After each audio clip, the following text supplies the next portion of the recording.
So we're very lucky today to be talking to Pasha, the co-founder of Shape and Scale, a B2B marketing and communication agency. Pasha, welcome to the show. Hey, it's great to be here, Ricky. For the sake of our audience, explain it like I'm five. What do you do? Yeah, so Shape and Scale really orchestrates growth for B2B tech companies. And we do that through three things: technology, marketing, and communications. I can tell you've got communications in your company because it is so rare for a guest to just articulate what they do so simply and end at a full stop. How did it start? Yeah, been in the agency world 13 years. So worked at big agencies, think big consumer brands, worked at small startup agencies. Much like the restaurant industry, which I was in prior to that, you've got two paths. You're either an owner or a worker. And me and the other VP there, probably 7-8 months ago, wanted to be owners. We both have a unique skill set that we bring for our clients, and I think within that, we laid down a path to start out on our own. I had taken some of the learnings I've had from stints in startups and my own consultancy on the side, and we put that together. We've been live for about 2 months, and we are making it happen, so it's great.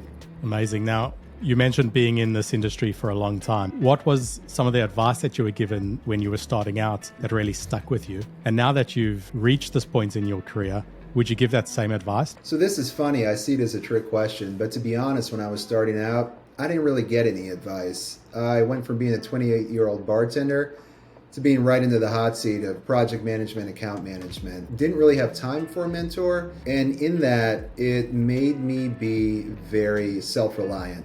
I taught myself everything, and I learned not to rely on anyone. While it had pros and cons, it's rewarded me throughout my career, and it's given me the foundation to start and do my own thing. That's tough advice to give to someone.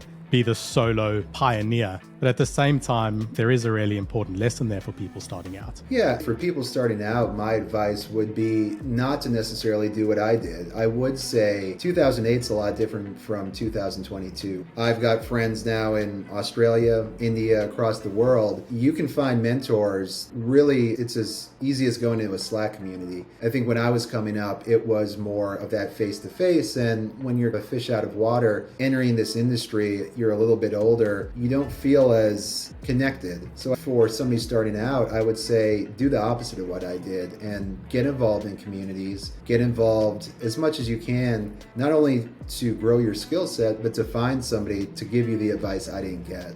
You've recently started Shape and Scale. Is there anything that comes to mind that you're pretty proud of? Any recent wins? Yeah, honestly, what we're proudest of is right now we've got a 6-figure business. And if it all goes to, can I curse? If it all goes to shit tomorrow, I can say I've ran a 6-figure business, and I'm really proud of that. 4 to 5 months ago, I had gotten to a place where I was complacent in my career. I think all of us go through that at some point, right? You're making money, you have a title, you start to get complacent. For whatever reason, I kind of shook out of those doldrums and started getting involved in LinkedIn, posting every day, doing Zooms with people. Basically just breaking out of my comfort zone. Now, some of that was a forcing function of starting your own business, right? No one's going to market you like you. But those are probably the two things I'm most proud of, is stepping out of what was, I think, a box I kind of put myself in and creating a business out of scratch. It feels good. Those are two things that most people don't achieve. So you've built up the 6-figure agency very quickly. What is your primary revenue channel that's helped you get there? And which one are you working on building up to hopefully be your next primary revenue channel? Yeah, this is a really good question. So the first is just relationships. My co-founder and I were lucky. Our last agency was basically dealing with B2B SaaS. So we have a lot of different relationships, some at VCs, some through the work that we've done, and our name is out there a little bit. And while that's good, as everybody knows, it's also bad, right? Because that's not pipeline. With our website launching in probably 1 or 2 months, I'd like to start focusing on really 3 areas. One is the website, getting people into that funnel through advertising. A little bit of advertising, a little bit of SEO. It's going to take some time, but I think once those two things get humming in concert, we'll see the return. The second one is obviously just posting every day to LinkedIn, being involved in communities, call it dark social, call it whatever you like. That's the second one. The third one is probably a little bit due to the connections I've made over the last 3 to 4 months, but there is an element of cold outbound that I think could work for what I'm doing, especially just from a technographic perspective. When you merge all those 3 things together, along with our word of mouth, That's really what I'm looking to press the accelerator on. I would also just say how I got to know you is really through the sales community. And marketers, there's this assumption that maybe you don't need to know sales, but I can tell you if you go into business for yourself, you better have a good sense of how to sell, because you're not only selling yourself, but you're selling your business. And so I got to thank you, because I've learned a lot from not just you, but some of the other folks in this community. That's helped me a lot. And I save things, I read them. And so trying to grow that piece of the skill set. Those are three strong channels and pretty classic. And it seems like you're definitely drinking some of your own Kool-Aid. Now tell me, what is something that used to work when you were starting out that just doesn't work anymore? Yeah, I would say content syndication used to be part of the playbook that we would run. Probably two reasons for that. One, most CMOs I worked with needed the MQL number. And in order to hit that, sometimes we wouldn't have the runway to take it, 3-4 months, need 1,000 MQLs. We would go to a vendor, get them, everyone's happy. I think today you're seeing probably two things happening. One, there's the talk of demand gen, moving away from an MQL model. And so that's one. I'd say the other one is just more alignment between marketing, sales, and support has led to actual revenue teams where some aren't even operating from the MQL playbook, right? So, you used to deliver content syndicated leads. They would go directly to the sales team. The sales team would call them and they'd be like, what the fuck is this, right? There would be nothing there. They maybe looked at a white paper in their email. So not only would I piss off the sales team, but I'd have to start from the drawing board. That's not going to cut it today. Similar in outbound, those tactics that helped you get that high volume is becoming much harder. You need these more sophisticated models. Now, if you were to employ any fictional character, any genre, to do your job better than you could do, who would it be?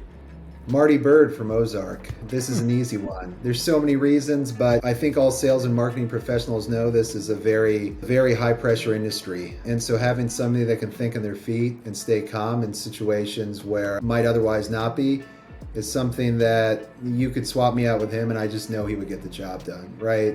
Staying calm, getting the job done no matter what. So that was an easy one for me. I'm picturing all of this marketing and sales chaos going on around you, and you're just this calm, cool-headed, collected person, able to still apply all of your intellect and faculties whilst everyone else is losing their heads. There's nobody I think that could do it better. Is there a saying that goes with that? Be more Marty? Yeah, I think I had a LinkedIn post that said, be like Marty. And it's something I kind of repeat to myself because clients aren't always going to be happy. And I think when you're in the hot seat, there's two ways it can go. You can start getting combative, and I would assume this is the same thing on a sales call, right? If you approach the situation with calm, don't get into the back and forth, you're usually going to find a good resolution. If you lose your cool, it starts to go tit for tat, and that's just not going to cut it. 100%. Now, what is that one problem that you're currently having that you would just absolutely love someone else to solve for you? Yeah, I would say my processes and systems. And that, while flying the airplane, can be problematic. I could just have somebody come in, download my brain, put the systems into place along with the frameworks, while I'm able to just manage clients. That would make my life 1,000 times easier. And I think that would go for any business owner. They always say cobbler's shoes, and I've been feeling that a lot lately. We'll get someone on to solve that for you.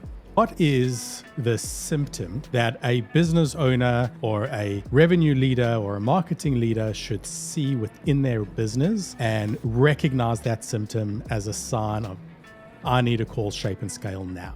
Yeah, I'd say it's two things. If you feel like you don't have a complete picture of what's going on in your organization from not only a marketing and sales perspective, but a revenue perspective, that's really where we're aligned to help. To come in and look at your sales and marketing process, look at the technology that underpins that, and solve that problem for you. The other problem is if you feel like you are spending all your time and energy into Google AdWords and basically playing with all the other competitors in a very crowded sea and not standing out from a demand perspective, that is the other symptom. And those two areas is really where we excel at. Well, if anyone listening to this, if that resonates with you, give Pasha a call. Pasha, it's been fantastic having you on. I'm watching closely because the way you've built this agency so quickly is something to be admired. I particularly appreciate how you are bringing that big picture to revenue around both marketing, communications, and how that eventually fits in with your technology, which feeds your revenue operations, is something that is pretty unique in the industry. I'm excited just watching it develop within Shape and Scale. I appreciate that. And obviously a big shout out to my co-founder, Suzanne Block. Without her, this would definitely not be here. So, I couldn't imagine doing it by myself. Well, I'd love to have her on sometime. She might be saying, I just wish I did this myself. It's quite possible. I'm sure not. You're indispensable. No, I appreciate that. It's been a lot of fun. I appreciate you having me on. Great chatting to you.